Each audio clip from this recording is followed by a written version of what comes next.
Hello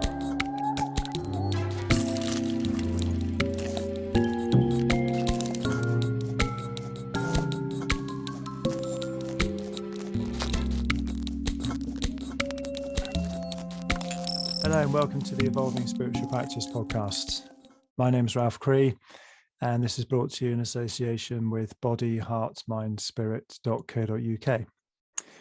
In this episode, I had the great pleasure of speaking to Bernardo Kastrup, who is a physicist and a philosopher.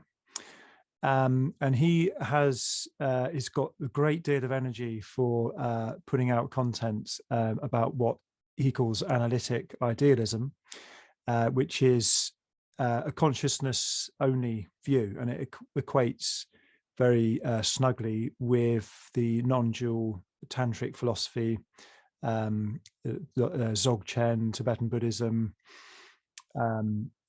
those kind of Eastern teachings. And he's got to this conclusion via the study of physics. He is a physicist who worked at CERN at the Large Hadron Collider and places like that. He has a Ph.D. in computer science and also a Ph.D. in philosophy. So he's also come at it from a Western philosophical trajectory, which I think is fantastic, because a lot of the stuff I've been into is, kind of Eastern philosophy, and to bring in these Western and modern scientific experimental angles to mesh with those Eastern traditions has been really helpful for me. I'll just say no more and enjoy the conversation.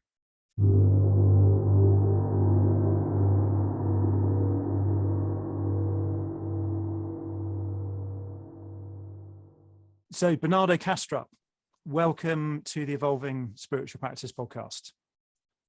It's a pleasure to be here. Great, wonderful.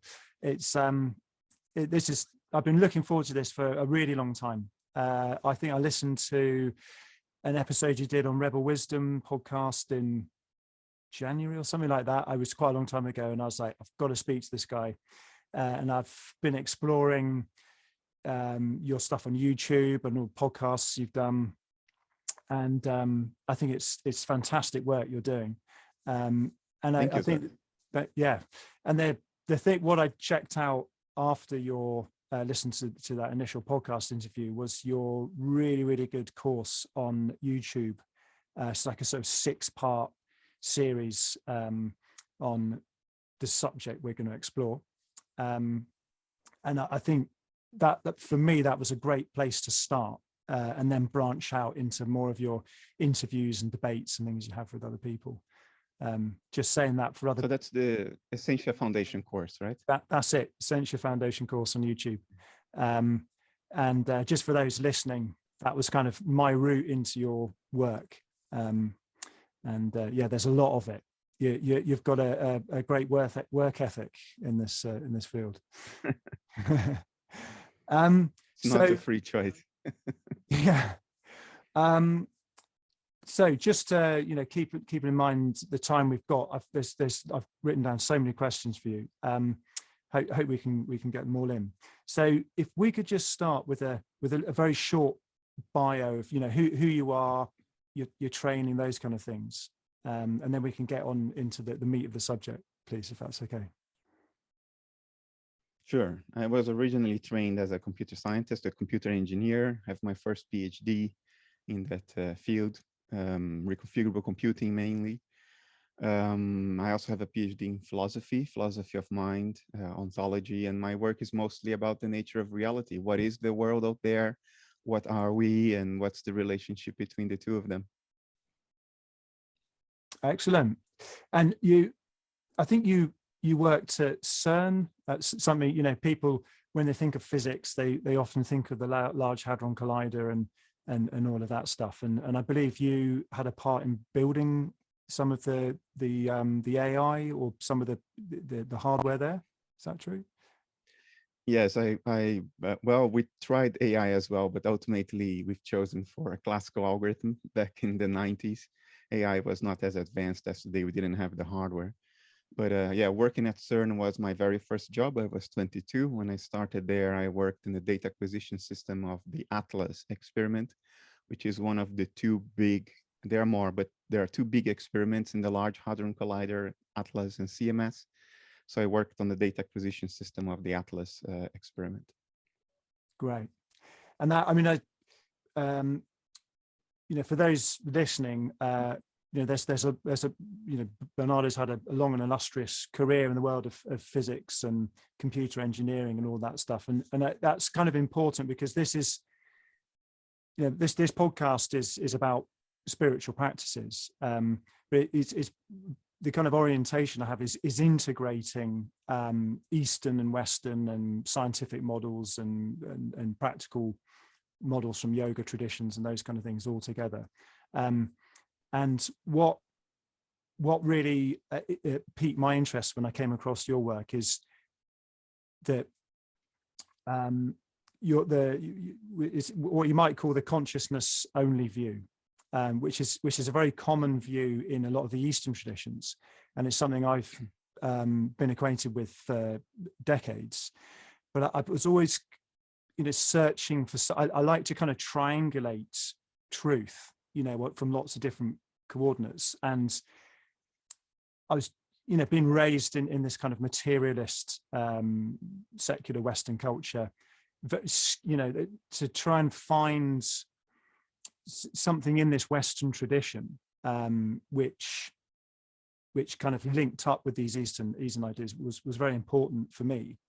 And so you one of the things I love about what you're bringing to this is the kind of hardcore physics side of it, and then this Western philosophical tradition. And it's a bit like when I started to learn about the mystical aspects of Christianity that were lining up with some of the Eastern traditions I'd been studying. That kind of fell into place for me. And what I've so much appreciated about your work is pointing out in Western philosophy and contemporary physics how that lines up with some of these views from these kind of Eastern traditions. So perhaps if we could just start with just a very brief overview of your view of the nature of reality, you know, which I've kind of labeled as the consciousness only view. You may want to tweak that or whatever. So if you can just summarize it for those people listening, please, that'd be really great. Sure. I think there is only consciousness in the phenomenal sense. So not necessarily higher level mental functions. I think those are exclusive to evolved animals on planet Earth. But raw awareness, pure consciousness, I think is the stuff of all reality, but not my pure consciousness alone, not your pure consciousness alone. That would be solipsism, and I'm not a solipsist at all. I think there is a world out there, objective from our perspective, a world which presents itself to us in the form that we call matter. Matter is just what the dials show in the dashboard of our sensors. In other words, the screen of perception. But the world as it is in itself, I think, is mental in nature. It is made of transpersonal conscious processes, transpersonal mental processes, which present themselves to us upon observation as what we call matter, in the same way that your inner sadness presents itself to yourself on the mirror in the form of material tears and material contorted facial muscles. So I'm not a solipsist. I think there is an objective world out there that we cannot change merely by fantasizing it to be different, or by wishing it to be different, or by doing affirmations and endless visualizations. I don't think the world out there cares whether we like it or not, whether we believe it or not, whether we want it to be different or not, what our fantasies are. It is objective from our point of view, but it is subjective from its own point of view. In the same way that your thoughts are objective from my point of view, I cannot influence them directly, but they are subjective from your own first-person perspective. Okay, so because we're using language, and language is inherently dualistic, we're sort of talking about consciousness and objects of perception and those kind of things. And I think what it's quite common to talk about a perceiver perceiving things. And I think what you're saying is that there's no perceiver perceiving things, that all phenomena, rather than say that they are consciousness, rather than being, there's different ways of saying this. You could say things are made of consciousness, or you can say everything is consciousness, and it's slightly different to what is a common view called Panpsychism, where you have objects of matter that have their own consciousness. So do you know what I mean about the sort of those three different, slightly different views of it? Yeah. Just for people listening, there's quite a lot of different views there, which they're all different, and the language we use really changes the actual view we're talking about and one's experience of life and reality. Okay, I think the world out there, the objective universe, is both consciousness and it is conscious, because the fundamental characteristic of consciousness is to be conscious. So we are saying the same thing if we say that it is consciousness or that it is conscious. Panpsychism is a different approach. Namely, constitutive panpsychism will say that the world out there has consciousness as one of its features, as one of its properties, but it is not only the property of being conscious. It also has mass, charge, spin, momentum, and all the other physical properties. So panpsychism acknowledges that there are things, there are properties that are outside and independent of consciousness, a different kind of stuff. And then it adds consciousness as one of those fundamental properties. Now, what I say is that there is nothing that is outside or independent of consciousness, what we call mass, charge, momentum, spin. These properties are how mental processes or conscious processes present themselves to observation on the screen of perception, which is an encoded apprehension of the world out there. And Kant already talked about the difference between phenomena and noumena. The noumena is the world as it is in itself. Phenomena is how that world presents itself to observation, in the same way that combustion presents itself as flames most of the times, but not others. But flames are not combustion. You can have combustion without flames. Certain types of fuel burn without flames. You are combusting food all the time inside your cells when you burn ATP, but there are no flames. So in exactly the same way, I think the noumena, the world as it is in itself, is consciousness. Therefore, it is conscious. And materiality is not extra properties that go with it. Materiality is the flames. It's the way conscious processes present themselves to observation. In other words, it's what conscious processes look like from a perspective, but materiality does not have standalone existence. It's just the appearance, the image, what something looks like. Okay. So, and just for people listening, just quickly to say, solipsism would be to believe that all that exists is your own consciousness, and all the people you experience and organisms you experience a little bit like non-playable characters in video games or something. They don't really exist. And that's not what we're saying, because that's quite a common thing to try and conflate these two. So then people would ask, well, then what is this mind, what you call mind at large? If it's not, well, I've just the first thing to say, I mean, solipsism is actually quite hard to disprove. There's a kind of gut feeling that it's wrong. But at the end of the day, you may, when you die, you may take off some VR helmet, and the whole thing's been, you've been in a game that's been your own game. We wouldn't necessarily know. Do you know what I mean? It's hard to actually disprove solipsism, even though the kind of gut feeling is that it's wrong. Would you agree with that? Yes, but I personally don't operate on gut feeling. I think there is a very reasonable argument against solipsism.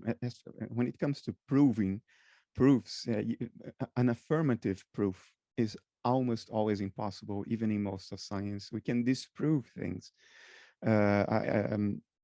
Regarding solipsism, the point is not whether we can prove or disprove it, for the same reason that we don't believe or disbelieve the flying spaghetti monster, because we can disprove it. We cannot disprove the flying spaghetti monster. Maybe there is an invisible flying spaghetti monster making the planets go around their orbits with his noodly invisible appendages.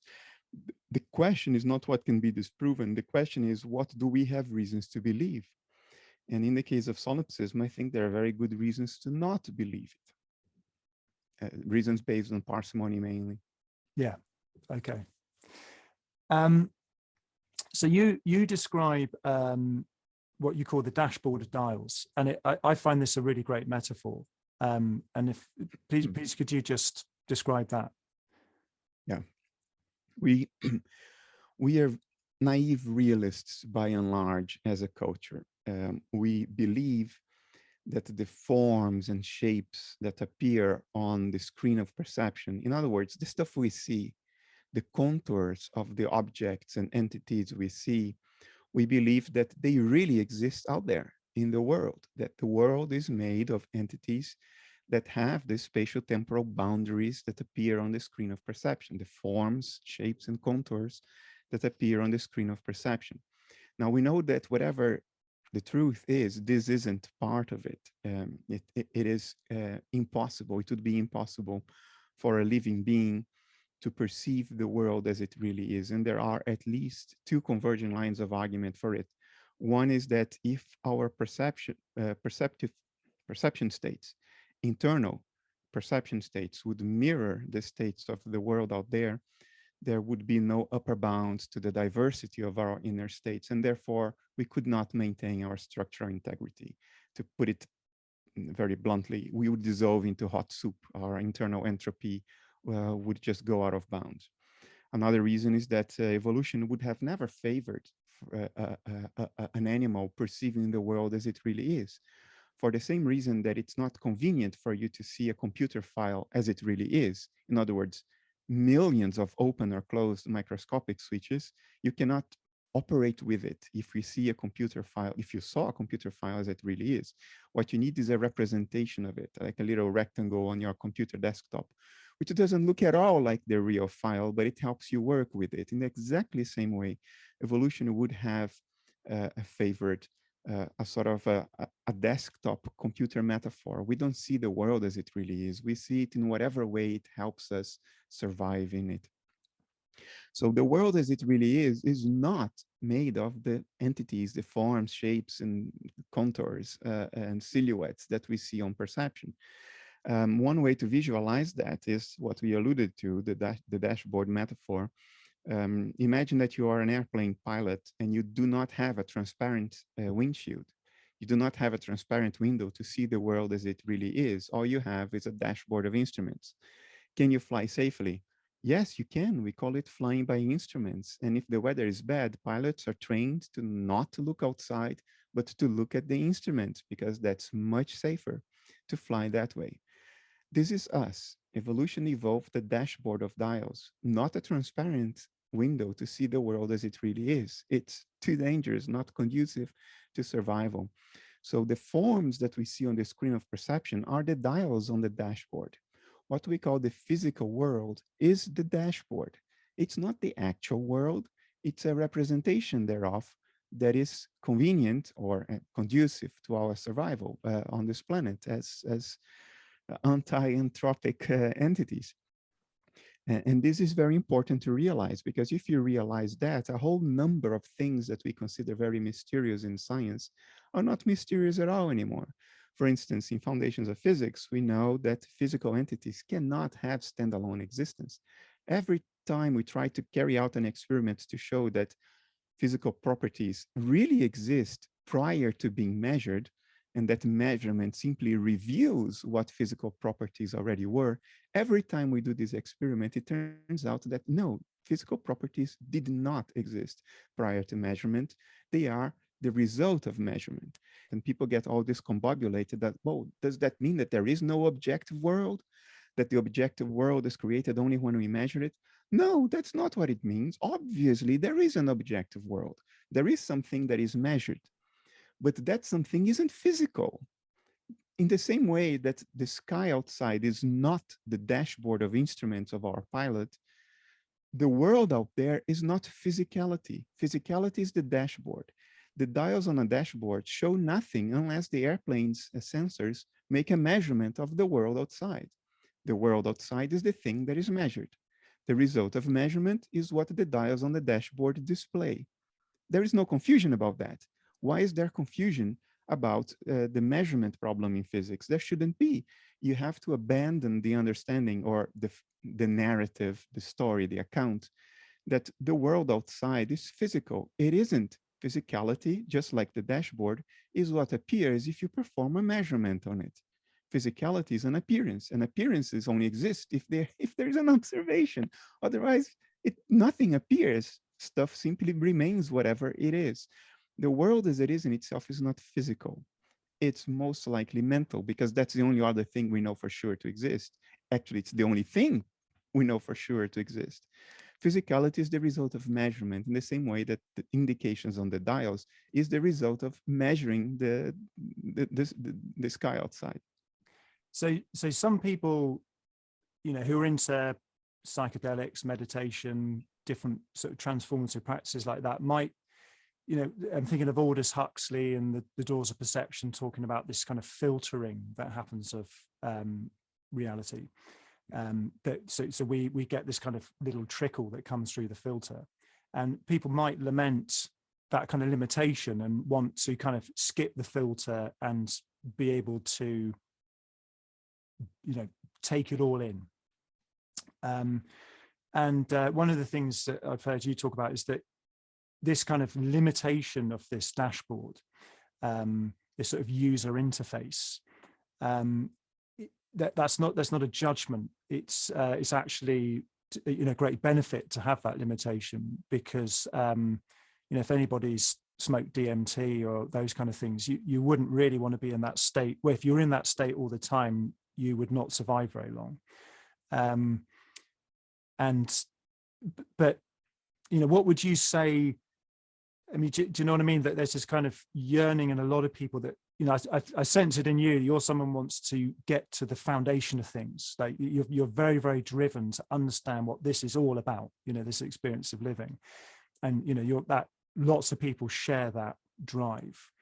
So in a way that makes people feel like they're on the other side of this user interface. And bear in mind, we're using language here which is dualistic, so the user interface is not separate from the user and that which is interfacing with. But so you're saying that there's something that lies beyond this dashboard of dials, this user interface, which we cannot access, because to access it would destroy us, so to speak, would turn us into that entropic soup.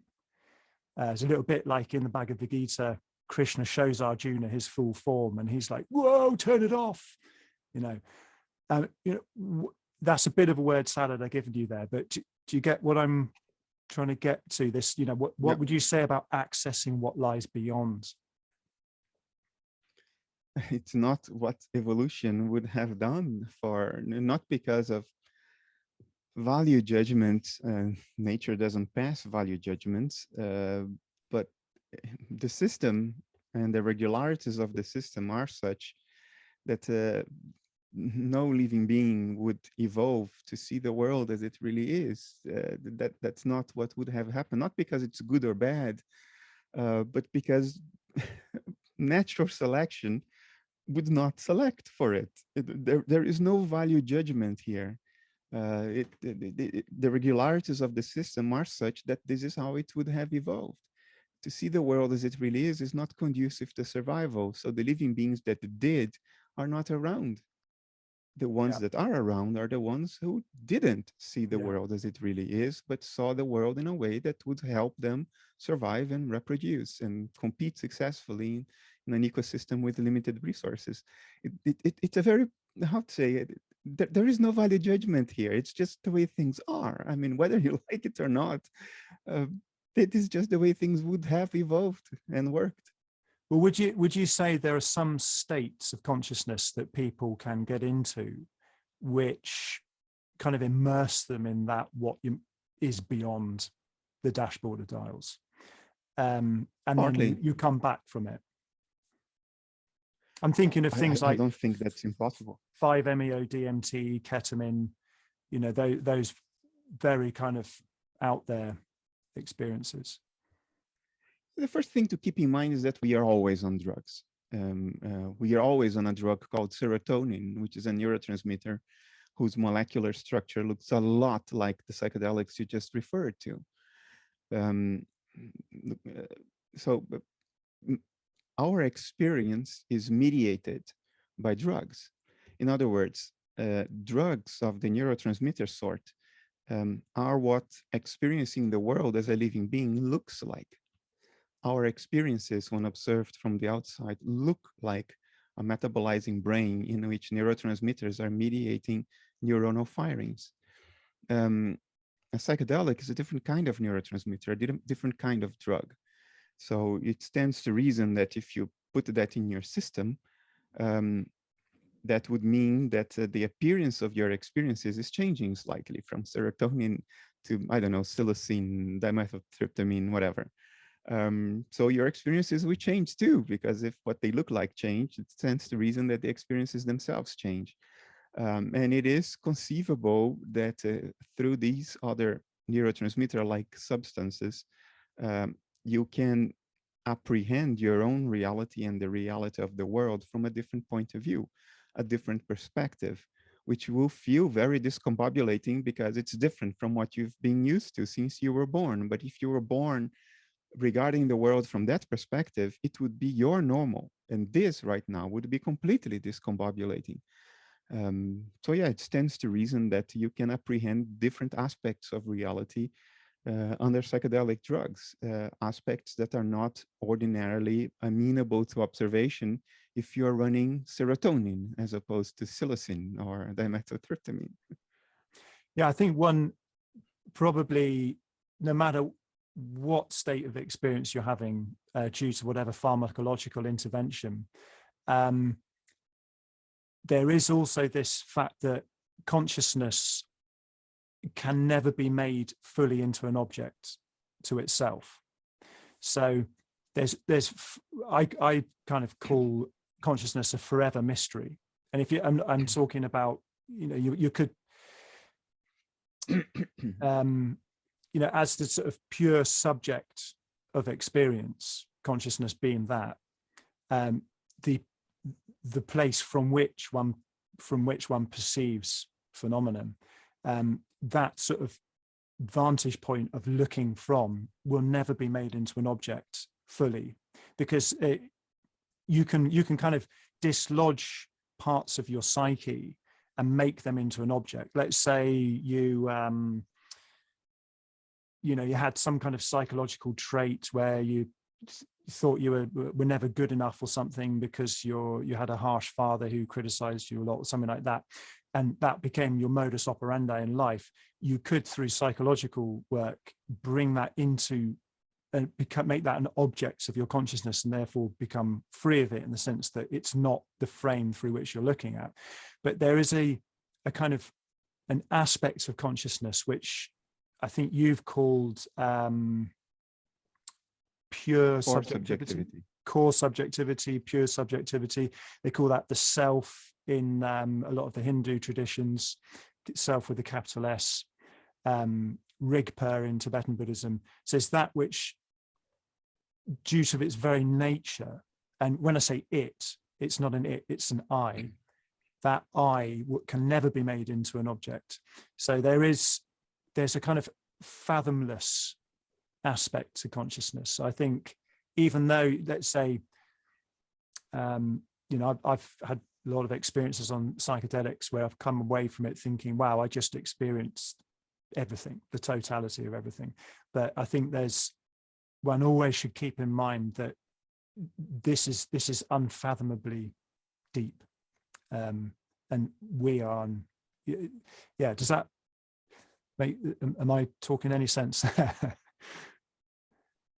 core subjectivity, almost by definition, can never objectify itself, because core subjectivity is the place where you stand when you're objectifying everything else. To objectify core subjectivity is to annihilate core subjectivity. And if you could do that, you would not know, because you wouldn't be there to Mm. see what the result of that is. So it's a hopeless attempt, yeah.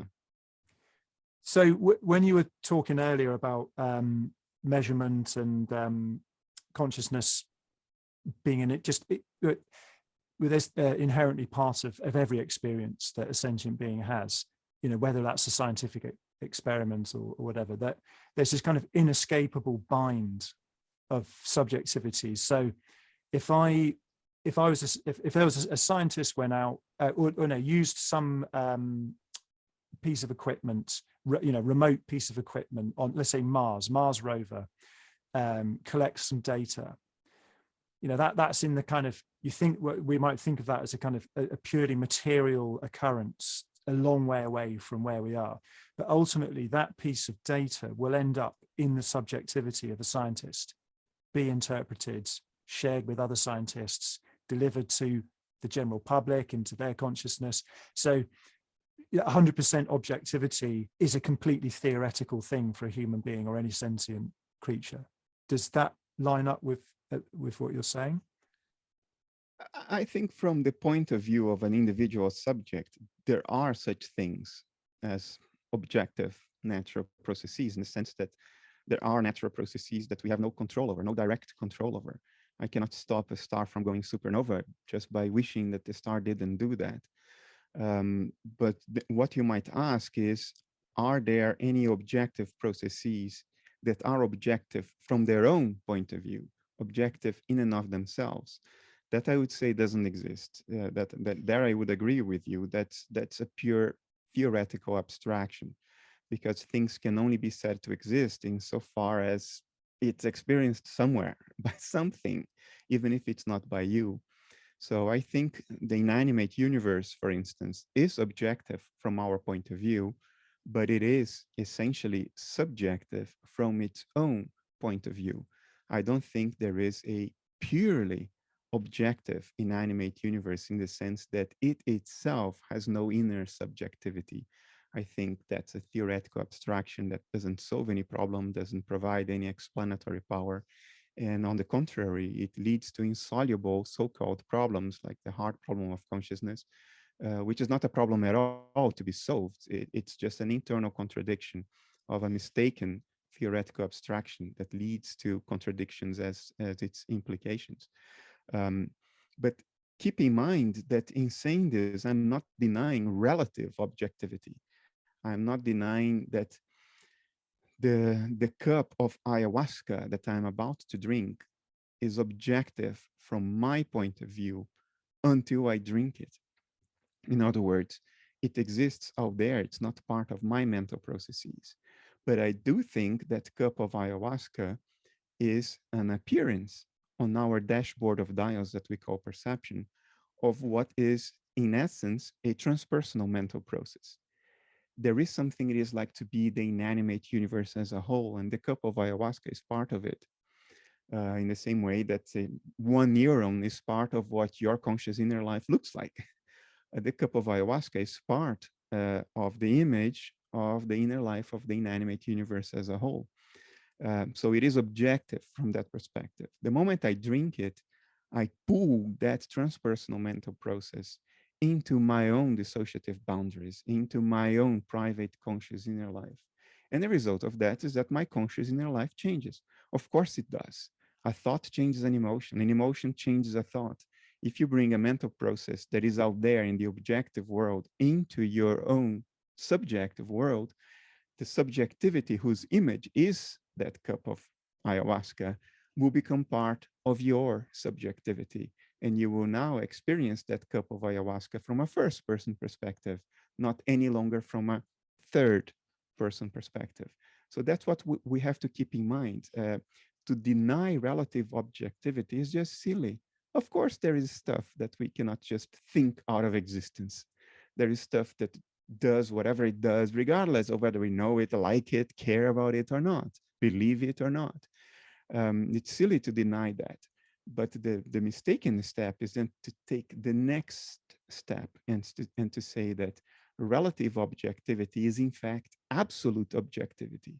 That I think is an unhelpful step of abstraction, because it doesn't, again, it doesn't solve any problem. It doesn't explain anything. It just leads to internal contradictions. So there's, if we're talking about a cup in front of you, I'm thinking about the sort of law of attraction, manifestation, The Secret, that kind of world, is thinking of, say, your individual consciousness, your ego, personality, what some people call the contents of your consciousness, are able to manipulate phenomena, and because of their kind of linkage. But what you're talking about, it seems to me, is a kind of layer below that, which in meditation traditions, we're talking about this universal mind, or it's the type of the subjectivity that you and I share 100%. There's no difference between the subjective, this kind of there's a Zen master called absolute subjectivity. It's that kind of empty, transparent consciousness that every sentient being shares. That at that level, it is entirely impersonal, and those kind of wishes of like, oh, I'd like to just manifest £1,000 for me right now, or a new car. That's completely on a different level of what you seem to be talking about here, which might be a bit disappointing for some people to hear. But the kind of the good news about this deeper layer of subjectivity, which you've got a great name for it. I think mind at large is a very good word for it. They call it big mind in Zen. It's the kind of, you could say it's the first person perspective of the cosmos. The good news of that is that in the Hindu traditions, they have this word Sat Chit Ananda. There is like wonderful compound Sanskrit terms. Sat Chit Ananda means Sat is like kind of being, Chit is mind or consciousness, and Ananda is bliss. There's probably very bad translations for any Sanskritists out there, but apologies. That the actual texture of that singular first person experience of consciousness is inherently blissful and pleasurable. So it's not as if there aren't any goodies at that level, if you know what I mean. Because some people always want to know what's in it for them. So this view that you're talking about, this kind of consciousness only thing, and that this cup in front of you is an excitation of consciousness in this kind of deeper level that we're talking about. What are the kind of benefits to your average person to take on this view that you're talking about? Well, let me start with a disclaimer.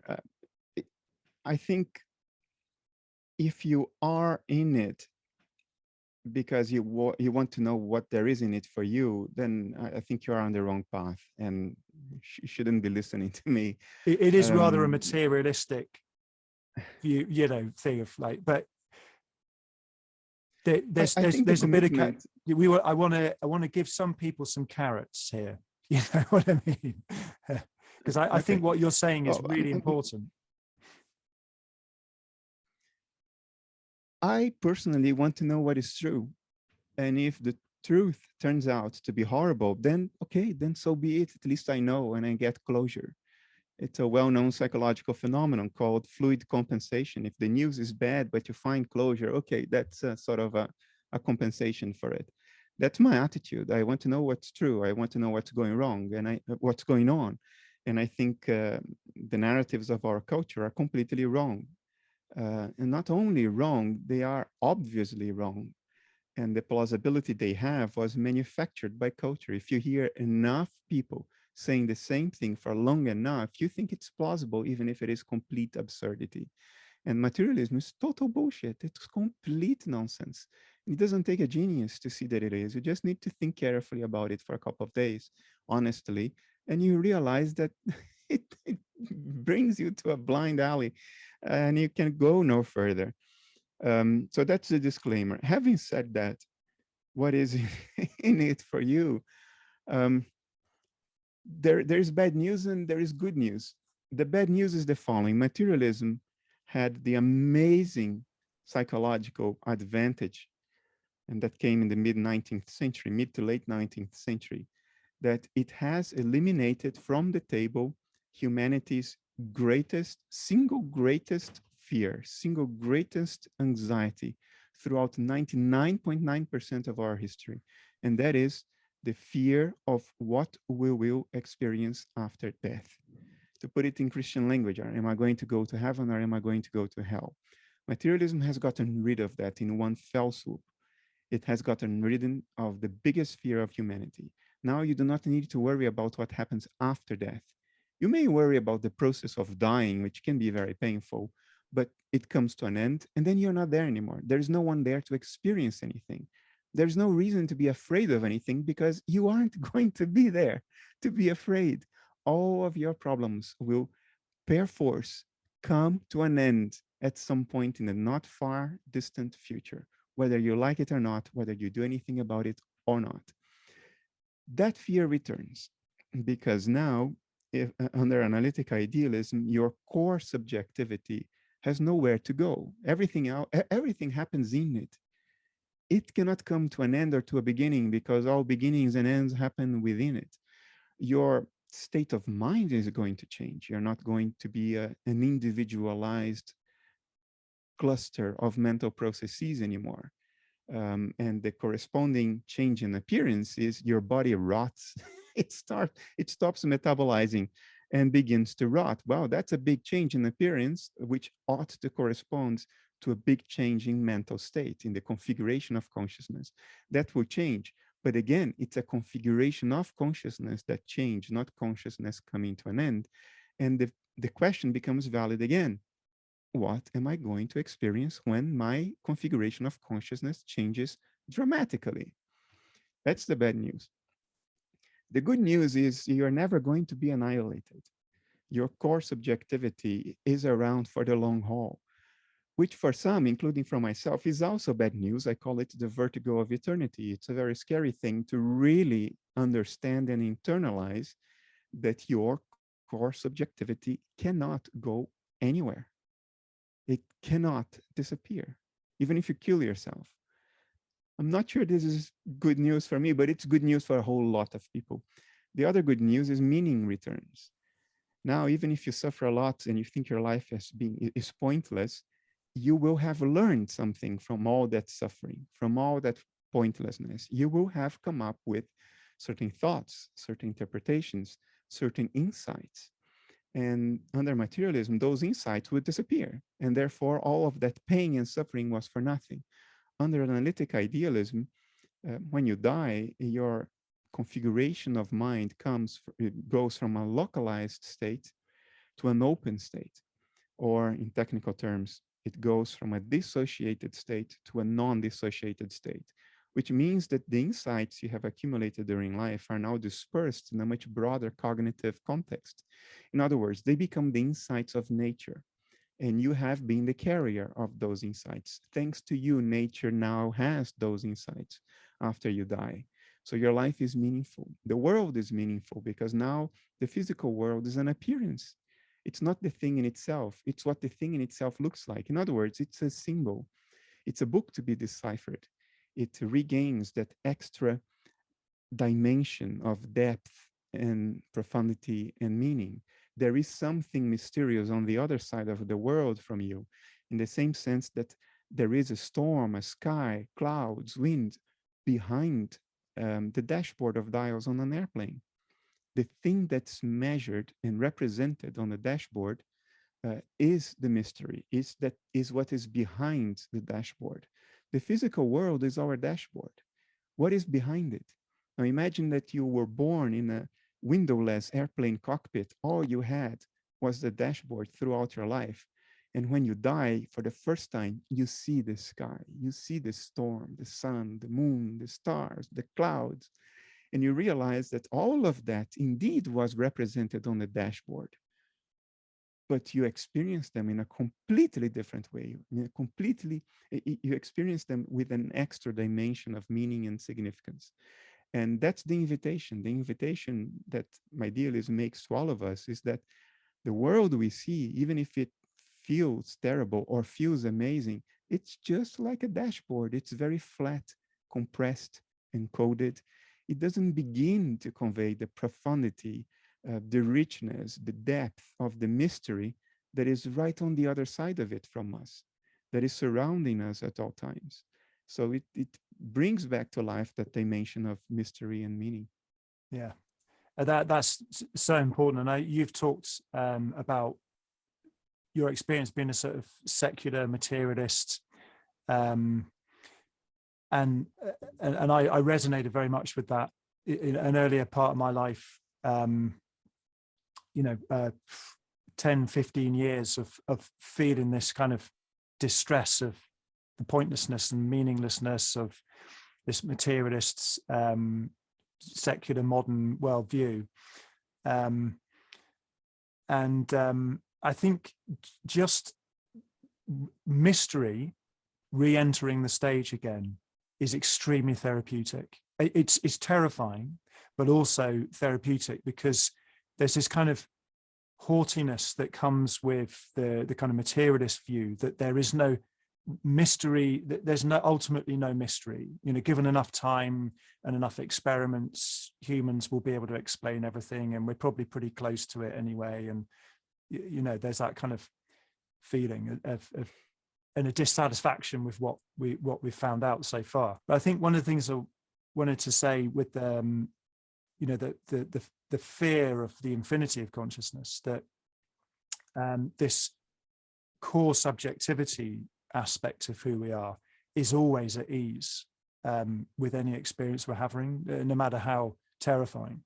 It's so hard to get out of this thing. So of saying you've got a perceiver and then what you're perceiving, that you've got mind and then phenomena, and they seem separate from each other. And my understanding of what you're saying is that there is no separation between the two, that the qualia of our experience are consciousness. I'll say something. I'm not sure it's what in the direction you're trying to get me, but I'll say something that I think is in some sense related to what you said. That mind, through self-excitation, can create seemingly objective experiences is self-evident. It's evident to all of us. We dream. When we dream, we seem to be in an objective world, and yet all of those dreamed up experiences are not being modulated by something outside. They are just excitations of our own mind. So when mind is excited, it does not require anything outside mind to create the experience of a seeming world in which we are immersed. We all know that from first-person experience. Having said that, if this is a dream, it is very peculiar that we are all having mutually consistent dreams. If you were sitting next to me in my study right now, you would describe an environment that is very consistent with how I would describe it.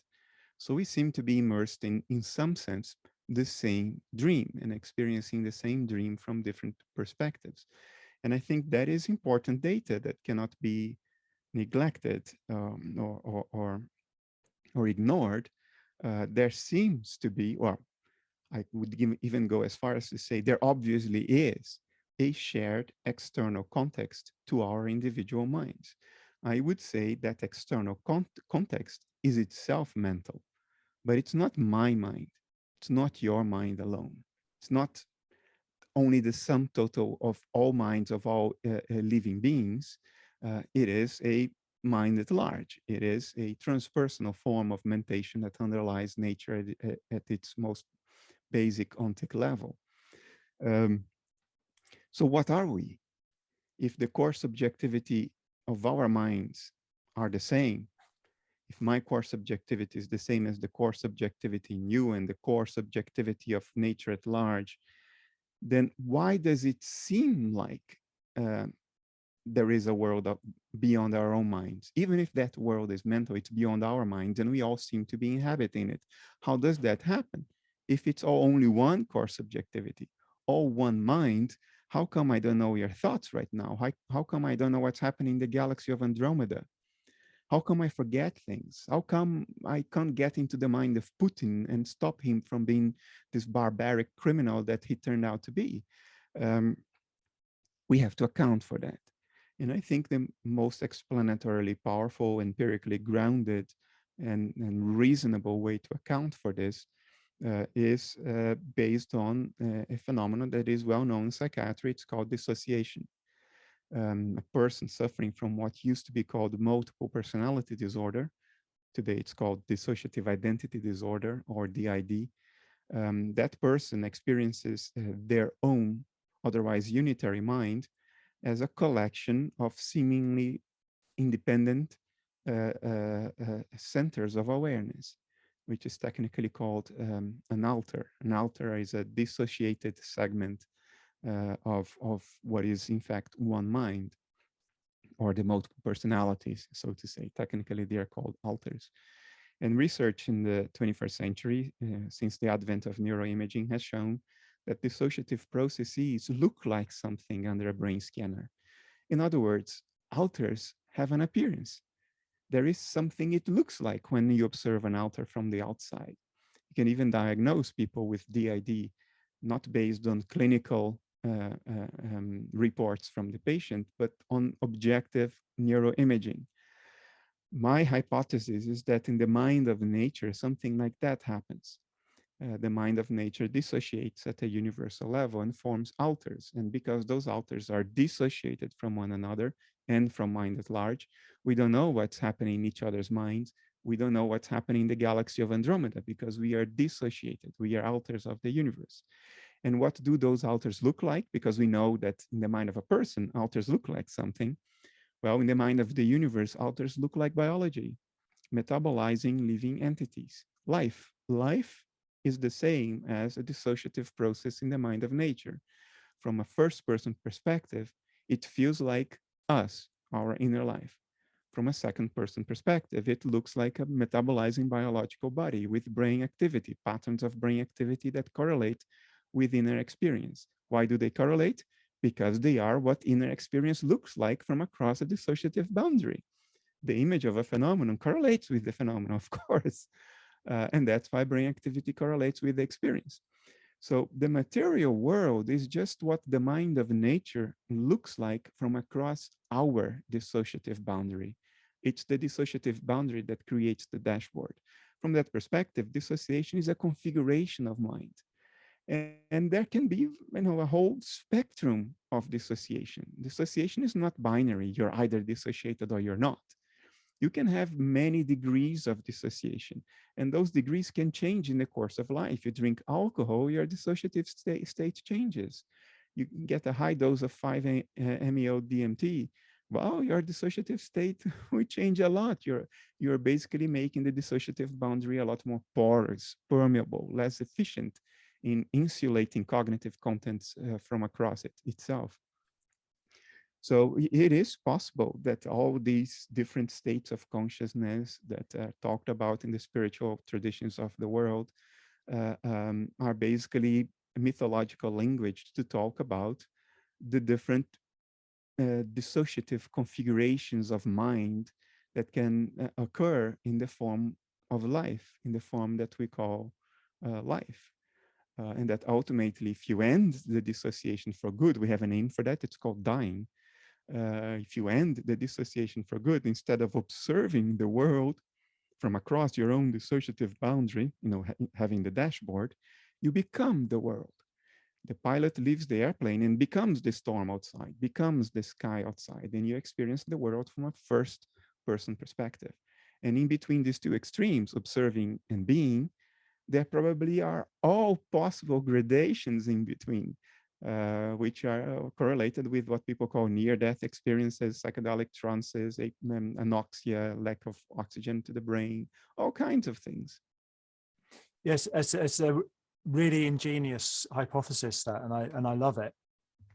And it reminds me of the Hindu myth of Leela, that God, loses herself on purpose in becoming all of these different people, living all of these different lives just for the play, the kind of the thrill of it, this massive dissociation into billions of sentient creatures, and then dying, coming back. I'm not sure any of it is on purpose, by the way. Oh, okay, yeah, sure, yeah. To make that clear, yeah, and I mean that's there's probably many different interpretations of that myth, which have all the sort of different shades of intention and lack of intention. And you have talked in another interview you did that about someone with multiple personality disorder, or DID, as it's now called,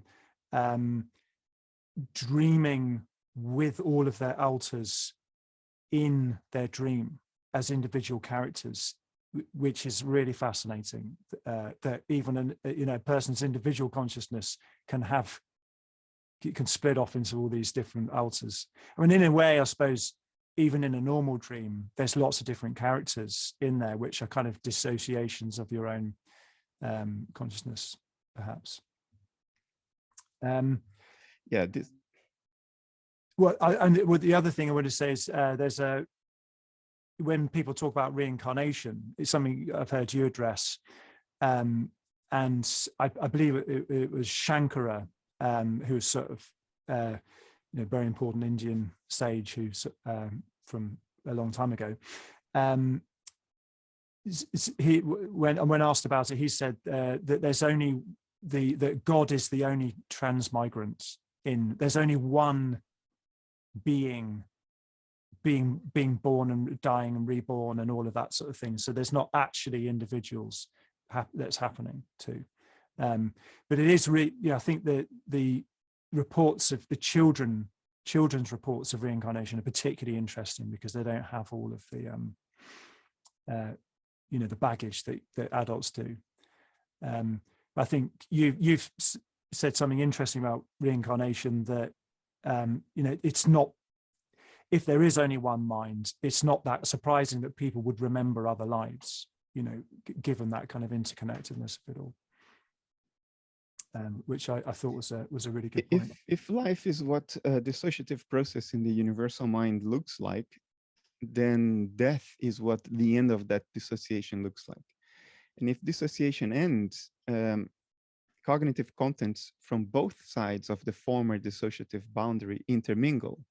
So your memories intermingle with the rest of the cognitive contents of the mind of nature. And then if another dissociative process arises in the form of nature, it's entirely conceivable that some of what was a dead person's memories get captured within the newly forming dissociative boundary of a new alter, which we call a new life, and therefore is remembered by that new life. I don't think that is inconceivable, or plausibility is more difficult, but it is coherent to bring up that possibility. And yes, that could account for some of the reports of reincarnation. Well, there's just one thing I wanted to cover before we finish, was some of the experimental evidence in physics supporting this. I mean, I am a total layman when it comes to physics, so there's probably loads that would go right over my head. But that's a question that people want to know. Is we're talking all of this stuff that sounds like it comes out of the East and mysticism and that kind of thing. And I know there were books like The Tao of Physics by Fritjof Capra that came out a long time ago. But what are the kind of the best pieces of experimental evidence in physics that you've seen that support this view?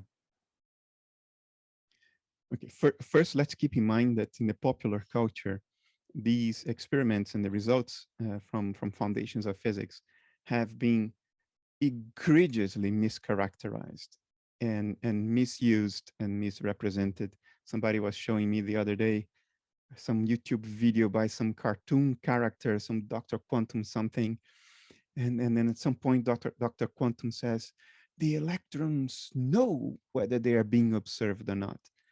That is utter and complete nonsense. That's not at all what the experiments show. That's just sensationalist BS. Having said that, what the experiments do show is impossible to reconcile with a physicalist intuition, with the intuition that the world is made of physical stuff. Why? Because of the following. Let me very briefly describe what the experiment is. You create two elementary subatomic particles, like photons, particles of light. You create them together, so they are technically entangled. They are born together. Then you shoot one in one direction and you shoot the other in the opposite direction at very nearly the speed of light, or the speed of light if you're using photons. And after they covered a certain distance and they are far away from one another, you make a measurement on one and a measurement on the other at the same time. So you have two scientists, say Alice and Bob. Alice makes a measurement on photon A and Bob makes a measurement on photon B at the same time, but far away from one another, in such a way that they cannot communicate to one another. They are too far away, things happening too fast. There is no time for a signal to be carried from the two sides, because the signal has to go maximum at the speed of light itself. And suppose further that Alice and Bob can make a choice about what they measure. Technically, it's angular momentum that's usually measured, but I don't want to get into that, otherwise it would take forever. They can choose what property to measure on particles A and B. Now, imagine further that they only make this choice after the particles are already in flight. So they cannot communicate to one another because the choice is only made after the particles are already on the way. There is no time for a signal to be transmitted between Alice and Bob after they make the choice. It turns out that Alice's choice of what to measure about particle A determines what Bob sees when he measures particle B. In other words, what particle B is depends on how you look at particle A. Now, why does that violate physicalist intuitions? Because physicalism presupposes that the physical properties of the particles are whatever they are, irrespective of whether, how, and if you make a measurement. A measurement simply discloses the physical properties that were already there immediately prior to measurement. But if the properties of particle B depends on how you measure particle A, then the properties of particle B cannot have been there all along. They are somehow the product of what you do measure about particle A. Now, physical entities are defined in terms of their physical properties. So if their physical properties are not there before you measure, they're only there as a result of measurement, then there are no physical entities prior to measurement because physical entities are their properties. And then people get discombobulated because they are used to thinking of the world out there as physical. But if physicality only arises when you decide to make a measurement and you actually perform the measurement, then what the hell is it that you're measuring? What was there that you then go and measure prior to the measurement? It cannot be physical because we now know that physicality can only be spoken of after you've made the measurement. And then the science press comes out and says, well, physics has refuted reality, which is absolute nonsense. Of course, it doesn't refute reality. Of course, there is something being measured out there. For us to speak of measurement creating physical properties, something had to be measured. Otherwise, you cannot speak of measurement. So now, this idea that quantum physics has denied the objective world is a total materialist, nonsensical approach to what's happening. What the experiments are showing is that the thing that is measured is not physical. Physicality is the appearance upon measurement of that non-physical thing. Now, go back to the dashboard metaphor. If the airplane's sensors don't measure the sky outside, airspeed, air humidity, temperature, radars measuring air pressure variations, if you don't make those measurements, the dials on the dashboard show nothing. What the dials show is the outcome of measurement. If you don't measure, there is nothing on the dashboard. Does that mean that if you don't measure, there is no sky outside? Of course not. The sky is there, whether you're measuring or not. But the dashboard will only show something if you do make a measurement. That's what the physical world is. It's the bloody dashboard. You cannot speak of physicality until you make a measurement, for the same reason that the dashboard shows nothing unless the sensors make a measurement. But the fact that there is no dashboard indications or that there is no physicality if you don't make a measurement doesn't mean that there is nothing that can be measured out there. Doesn't mean that there isn't a sky outside. It just means that it's not being measured. So you don't see what the dashboard shows. The dashboard shows nothing. Or going back to reality, there is no physical world if you don't measure, because the physical world is the indications on the dashboard. If you don't measure, there is no physical world. Of course not. But the actual world outside is there, amenable to being measured anytime you want. And if you do measure it, you get physicality.